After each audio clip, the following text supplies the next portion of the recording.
Assalamualaikum warahmatullahi wabarakatuh. Perkenalkan kami dari kelompok 1. Di sini kami akan menjelaskan hasil diskusi kami terkait analisis investasi publik. Sebelumnya, perkenalkan anggota kelompok kami yaitu Suci Cahyani dengan NIM akhir 13, Alia Aprilianingsi dengan NIM akhir 23, Julita Adelia Dwi Putri dengan NIM akhir 27, Umi Rizky Amalia dengan NIM akhir 41, Herawati Lintang Andini dengan NIM akhir 50, Inesti Rifka Azahra dengan NIM akhir 73, dan Kaila Dara Febrina dengan NIM akhir 100. Selanjutnya, langsung saja ke pembahasan materi. Baik, saya akan menjelaskan mengenai latar belakang dari penelitian atau pembahasan kami yang berfokus pada investasi publik dan kaitannya dengan akuntansi sektor publik. Investasi publik merupakan pilar utama pembangunan ekonomi dan sosial, mencakup proyek infrastruktur, pendidikan, kesehatan, dan lingkungan. Investasi publik berfungsi sebagai stimulus ekonomi dan pemerataan sosial. Dalam akuntansi sektor publik, dana investasi dikelola melalui APBN atau APBD yang harus transparan, akuntabel, dan juga efisien. Tanpa analisis investasi yang baik, proyek bisa gagal dan membebani keuangan negara. Karena itu, akuntansi publik penting untuk mengukur dampak, mengalokasikan sumber daya, dan juga mengevaluasi hasil investasi. Kalau kita lihat konteks saat ini, ada banyak tantangan yang mempengaruhi efektivitas investasi publik, seperti globalisasi dan juga perubahan iklim yang menuntut investasi publik lebih efektif serta terintegrasi dengan akuntansi publik. Fokus pembahasan kami adalah bagaimana analisis investasi publik dapat dioptimalkan melalui akuntansi sektor publik untuk mendukung pembangunan yang berkelanjutan.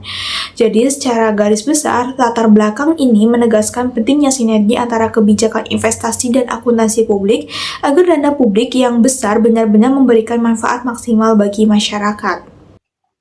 Menurut OECD tahun 2016, investasi publik merupakan pengeluaran pemerintah yang menambah stok modal publik dan memberikan manfaat ekonomi serta sosial jangka panjang. Sementara itu, Mardiasmo tahun 2018 menyebut investasi publik sebagai pengeluaran modal pemerintah yang digunakan untuk membiayai pembangunan infrastruktur dan fasilitas pelayanan publik. Berdasarkan hal tersebut, investasi publik dapat diartikan sebagai penanaman sumber daya oleh pemerintah untuk membiayai proyek atau program yang memberi manfaat ekonomi dan sosial bagi masyarakat luas, bukan semata-mata untuk keuntungan finansial. Selanjutnya, terdapat beberapa karakteristik dari investasi publik.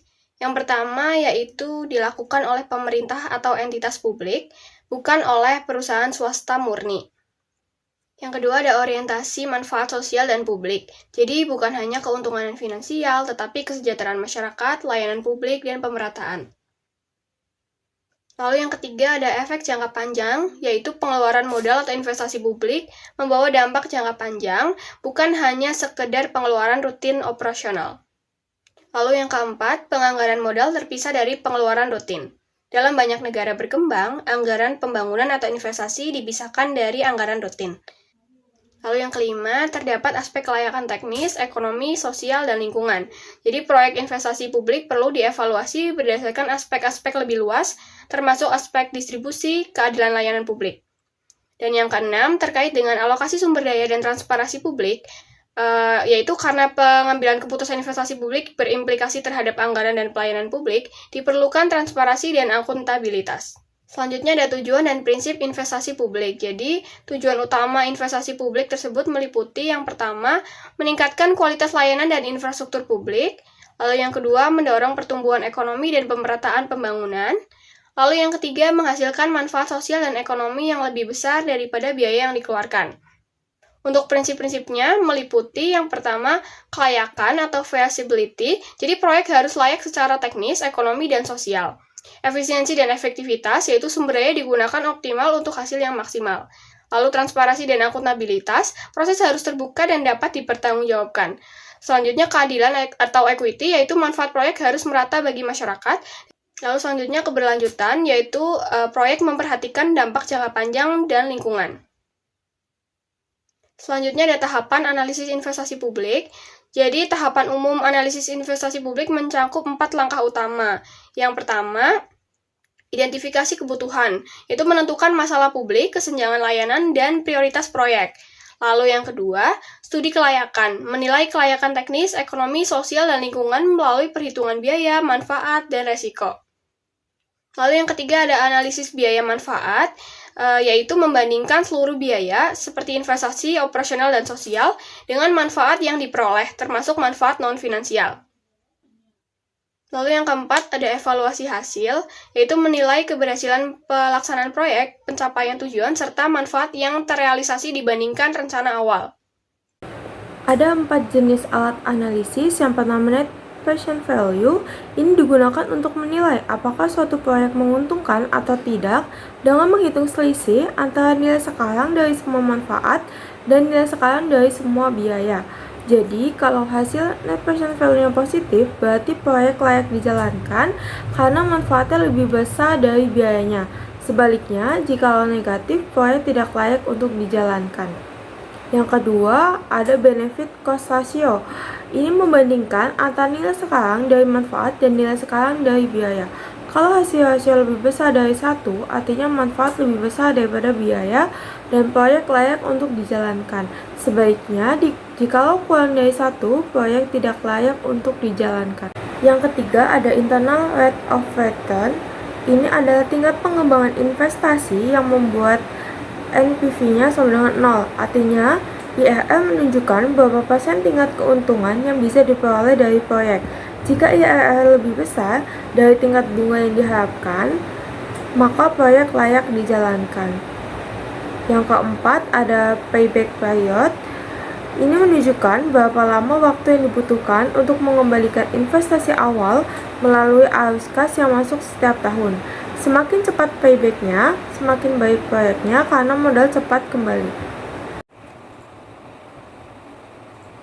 Selanjutnya ada hubungan analisis investasi publik dengan akuntansi sektor publik. Yang pertama ada akuntabilitas. Mengenai analisis investasi publik, yaitu dasar objektif pemilihan proyek dan akuntabilitas perspektif kepada DPR atau DPRD. Ada akuntansi sektor publik, yaitu mencatat dan melaporkan realisasi penggunaan dana atau LKP dan akuntabilitas retrospektif. Yang ketiga ada sinergi, itu analisis investasi, mengapa proyek layak dibiayai, akuntansi bagaimana dana dibelanjakan. Kemudian yang kedua ada efisiensi, mengenai input dan output. Yang pertama ada analisis investasi publik, yaitu ukuran efisiensi ekonomi dan alokasi sumber daya makro. Yang kedua ada akuntansi sektor publik, yaitu ukuran efisiensi operasional atau akuntansi biaya dan efisiensi mikro dalam pelaksanaan. Kemudian ada sinergi, mengenai analisis pilih proyek efisien, akuntansi pastikan dijalankan efisien. Yang ketiga itu ada efektivitas, mengenai analisis investasi publiknya fokus efektivitas pada perkiraan outcome. Kemudian ada akuntansi sektor publiknya ukuran efektivitas atau akuntansi kinerja, dan sinerginya analisis tetapkan target, akuntansi pantau, dan evaluasi pencapaian outcome. Selanjutnya yaitu studi kasus. Sebagai contoh kasus, kami mengambil LRT Jabodetabek. LRT Jabodetabek merupakan salah satu proyek investasi publik nasional yang dirancang untuk mengurangi kemacetan dan meningkatkan mobilitas di kawasan Jakarta, Bogor, Depok, dan juga Bekasi. Proyek ini dikelola oleh PT Kereta Api Indonesia dan didanai melalui APBN dengan dukungan Kementerian Perhubungan serta bank-bank BUMN. Total nilai investasinya mencapai sekitar 32,5 triliun. Investasi ini tidak hanya berfokus pada pembangunan infrastruktur transportasi, tetapi juga menjadi langkah strategis untuk memperbaiki sistem transportasi terpadu dan berkelanjutan di wilayah Jabodetabek. Pelaksanaan konstruksinya dilakukan oleh PT Adikarya Tbk, sementara PT Inka memproduksi sarana kereta. Kereta LRT ini menggunakan teknologi Communication Based Train Control atau CBTC, yaitu sistem kendali otomatis tanpa masinis yang merupakan teknologi pertama di Indonesia. Dengan teknologi ini, LRT Jabodetabek diharapkan mampu meningkatkan konektivitas antar wilayah, meningkatkan efisiensi transportasi, serta mengurangi polusi udara. Selain manfaat lingkungan, proyek ini juga memberikan dampak ekonomi dan sosial positif bagi masyarakat sekitar. Namun, tentu saja proyek ini tidak lepas dari tantangan. Beberapa kendala yang dihadapi antara lain pembengkakan biaya konstruksi dan rendahnya jumlah penumpang pada tahap awal operasional. Hal ini kemudian memunculkan evaluasi terhadap efektivitas dan akuntabilitas penggunaan dana publik. Selanjutnya, tujuan utama dari proyek ini adalah untuk meningkatkan efisiensi transportasi publik di wilayah Jakarta, Bogor, Depok, dan Bekasi, mengurangi kemacetan dan emisi karbon akibat penggunaan kendaraan pribadi, serta mendorong pertumbuhan ekonomi di daerah penyangga Jakarta. Proyek ini juga mendukung implementasi pembangunan berkelanjutan dengan sistem transportasi yang ramah lingkungan. Secara prinsip, proyek ini sejalan dengan konsep akuntansi sektor publik karena penggunaan dana publik difokuskan untuk kepentingan masyarakat, bukan untuk mencari keuntungan komersial. Total nilai investasi proyek ini mencapai sekitar 32,5 triliun rupiah, dengan sumber dana berasal dari APBN melalui Kementerian Perhubungan sekitar 23 triliun rupiah untuk infrastruktur utama, penyertaan modal negara kepada PT KAI sebagai operator, serta pinjaman dari bank-bank nasional seperti Mandiri, BNI, dan BRI untuk menutupi kekurangan pembiayaan. Dari sisi manfaat, secara ekonomi proyek ini itu memberikan efisiensi waktu perjalanan, penghematan bahan bakar minyak, peningkatan produktivitas, serta peningkatan nilai investasi dan properti di sekitar jalur LRT. Sedangkan manfaat sosialnya meliputi peningkatan akses transportasi bagi masyarakat komuter, pengurangan kemacetan di jalan utama, perbaikan kualitas udara dan kesehatan masyarakat, serta peningkatan inklusivitas karena fasilitasnya itu ramah bagi disabilitas. Untuk menilai kelayakan proyek ini digunakan metode sederhana yaitu cost benefit analysis dan net present value dengan asumsi biaya investasi awal sebesar 32.500 miliar rupiah, manfaat ekonomi tahunan sebesar 5.000 miliar, umur proyek 15 tahun dan tingkat diskonto 8%. Diperoleh hasil NPV positif sebesar 10.300 miliar rupiah. Ini berarti proyek tersebut itu layak secara ekonomi karena nilai manfaatnya lebih besar dari biayanya. Namun dalam realisasinya, proyek ini masih menghadapi beberapa kendala seperti keterlambatan operasional, rendahnya tingkat penumpang pada awal operasi, serta pembengkakan pada biaya. Jadi meskipun secara teori proyek ini tuh layak secara ekonomi, secara finansial dan pelaksanaan di lapangan masih memerlukan peningkatan efisiensi dan pengawasan penggunaan dana publik. Pembahasan proyek LRT dan analisis investasi publik. Jadi proyek LRT ini merupakan contoh nyata penerapan dari analisis investasi publik karena proyek ini dibiayai oleh pemerintah melalui APBN, penyertaan modal negara kepada PT KAI, dan pinjaman Bank Nasional. Tujuan utamanya bukan untuk mendapatkan keuntungan, melainkan meningkatkan kualitas layanan transportasi publik, mengurangi kemacetan, menurunkan polusi udara, dan mendorong pertumbuhan ekonomi wilayah penyangga Jakarta, seperti Bogor, Depok, dan Bekasi. Hal ini sejalan dengan prinsip dasar investasi publik, yaitu berorientasi pada manfaat sosial dan ekonomi jangka panjang bagi masyarakat. Selanjutnya ada tahapan analisis investasi publik pada kasus LRT. Yang pertama, identifikasi kebutuhan. Jadi di wilayah Jabodetabek ini punya permasalahan macet dan juga ketergantungan pada kendaraan pribadi. Oleh karena itu, LRT ini dirancang untuk menyediakan transportasi massal yang cepat dan efisien bagi masyarakat. Lalu yang kedua ada studi kelayakan. Jadi proyek ini dinilai dari aspek teknis, ekonomi, sosial, dan lingkungan sebelum dana dialokasikan. Yang ketiga, analisis biaya manfaat. Investasi 32,5 triliun dengan manfaat ekonomi tahunan kurang lebih 5 triliun. Perhitungan NPV-nya menunjukkan proyek ini layak secara ekonomi dalam jangka panjang. Yang keempat, ada evaluasi hasil. Proyek itu menghadapi keterlambatan, pembengkakan biaya, dan rendahnya okupansi penumpang. Diperlukan pengawasan, akuntabilitas, dan perbaikan manajemen proyek. Yang terakhir ada alat analisis tambahan.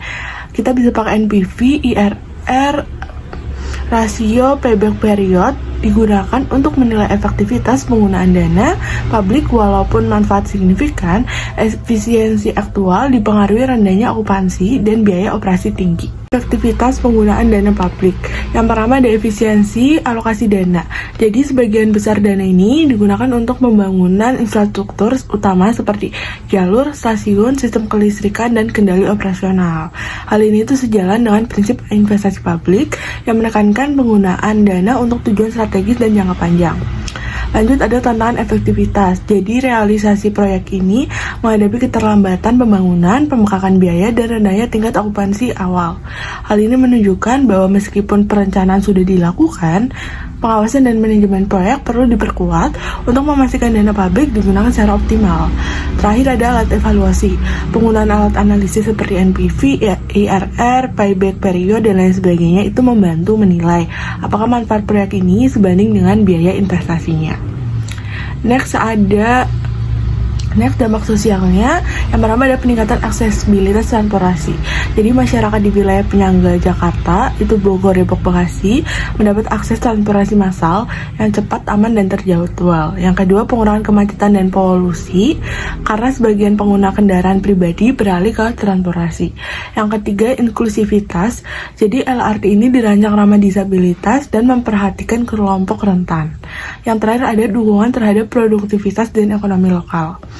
Waktu perjalanan yang lebih efisien meningkatkan produktivitas masyarakat, sementara akses mudah ke pusat kota dapat meningkatkan nilai properti dan kegiatan ekonomi di sekitar jalur LRT. Pada bagian akhir ini saya akan menyampaikan kesimpulan dari materi analisis investasi publik, khususnya terkait peran dan penerapannya dalam konteks akuntansi sektor publik. Pertama, investasi publik memiliki peran yang sangat penting dalam mendorong pembangunan ekonomi dan sosial. Investasi ini tidak hanya berorientasi pada keuntungan finansial, tapi lebih pada manfaat sosial dan kesejahteraan masyarakat seperti peningkatan infrastruktur, pendidikan, kesehatan, dan lingkungan. Melalui pengelolaan dana publik yang efisien, transparan, dan akuntabel, pemerintah dapat memastikan bahwa setiap rupiah yang dikeluarkan memberikan dampak nyata bagi masyarakat. Selanjutnya, akuntansi sektor publik berfungsi sebagai alat untuk menjaga akuntabilitas tersebut. Dengan akuntansi yang baik, setiap tahapan pengelolaan investasi, mulai dari perencanaan, pelaksanaan, hingga evaluasi dapat tercatat secara jelas, terukur, dan dapat dipertanggungjawabkan. Disinilah sinergi antara analisis investasi publik dan akuntansi sektor publik menjadi penting. Analisis investasi membantu menentukan proyek mana yang layak dibiayai, sedangkan akuntansi memastikan bahwa pelaksanaan proyek tersebut berjalan sesuai prinsip efisiensi dan efektivitas. Contohnya dapat kita lihat pada proyek LRT Jabodetabek. Proyek ini menunjukkan bagaimana investasi publik dapat meningkatkan mobilitas masyarakat, mengurangi kemacetan, dan menekan polusi udara. Meskipun menghargai tantangan seperti ini, pembengkakan biaya dan rendahnya tingkat penumpang pada awal operasional, secara jangka panjang proyek ini tetap dinilai layak karena manfaat sosial dan ekonomi jauh lebih besar dibandingkan biayanya. Dari pembahasan ini, kita dapat mengambil pelajaran penting bahwa investasi publik bukan hanya soal pembangunan fisik, tapi juga tentang bagaimana pemerintah mengelola sumber daya publik dengan bijak, efisien, dan berorientasi pada keberlanjutan. Integrasi antara analisis investasi dan akuntansi publik menjadi kunci utama dalam mewujudkan tata kelola pemerintahan yang baik, pembangunannya inklusif, dan kesejahteraan masyarakat yang merata.